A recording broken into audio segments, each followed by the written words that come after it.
Daw University near Kanyakumari, the best emerging university in South India. தூத்துக்குடியில நேற்று திடீரென்று சூறாவளி வீசியதால இதுகுறித்து வானிலை மையம் விளக்கம் அளித்திருக்கிறது. மேலும் தகவலை செய்தியாளர் தாயுமானவன் வழங்க கேட்கலாம்.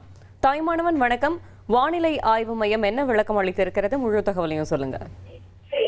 தூத்துக்குடியில நேற்று ஒரு சில இடங்கள்ல இந்த சுழல் காற்று வீசிய நிலையில இது தொடர்பான வானிலை ஆய்வு மையம் விளக்கத்தை வழங்கியிருக்கிறாங்க.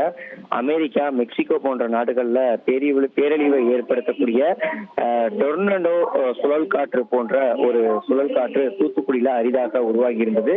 இந்த சுழல் காற்றினுடைய ருத்ர தாண்டவத்தால கட்டடங்கள், சுங்கச்சாவடிகள் பலத்த சேதமடைந்ததை பார்க்க முடியாது. இந்த சுழல் காற்று காரணமாக திடீரென தூத்துக்குடியில எப்படி உருவானது என்பது தொடர்பான விளக்கம் என்பது வழங்கப்பட்டிருக்கிறது. அந்த வகையில தூத்துக்குடியில நேற்று மாலை 3 மணி அளவுல திடீரென வானம் மேகமூட்டத்தோடு மாறியது. அப்போது வாகைக்குளம் விமான நிலையம் மற்றும் சுங்கச்சாவடி அருகே தரையிலிருந்து வான் நோக்கி ராட்சச வடிவிலான சுழன்றபடி ஒரு சூறாவளி காற்று என்பது கிளம்பியது.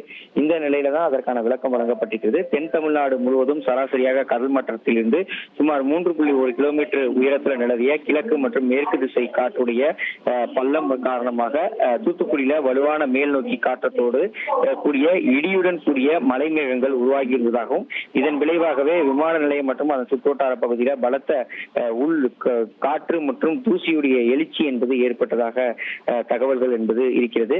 குறிப்பாக தென்மேற்கு பருவமழை காலகட்டத்தில் தூத்துக்குடியில இது போன்று உருவாகுவது அரிதானதாகவும் மேலும் வலுவான காற்றழுத்த வேறுபாடு இல்லாத ஒரு சூழல்ல கீழ்மட்ட காற்று திசை மற்றும் வேகம் மாறுபாடு காரணமாகவும் மற்றும் புயலுடைய சுழற்சி காரணமாக இது போன்ற சாதகமான வளிமண்டல சூழல்களை பொறுத்து இந்த சூழல் என்பது ஏற்பட்டிருப்பதாக அறிய முடிவதாக வானிலை ஆய்வு மையம் தரப்புல தகவல்களை வெளியிட்டிருக்கிறாங்க.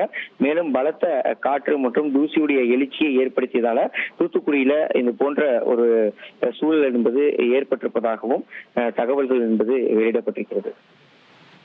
தகவல்களுக்கு நன்றி Thayumanavan. Daw University near Kanyakumari, the best emerging university in South India.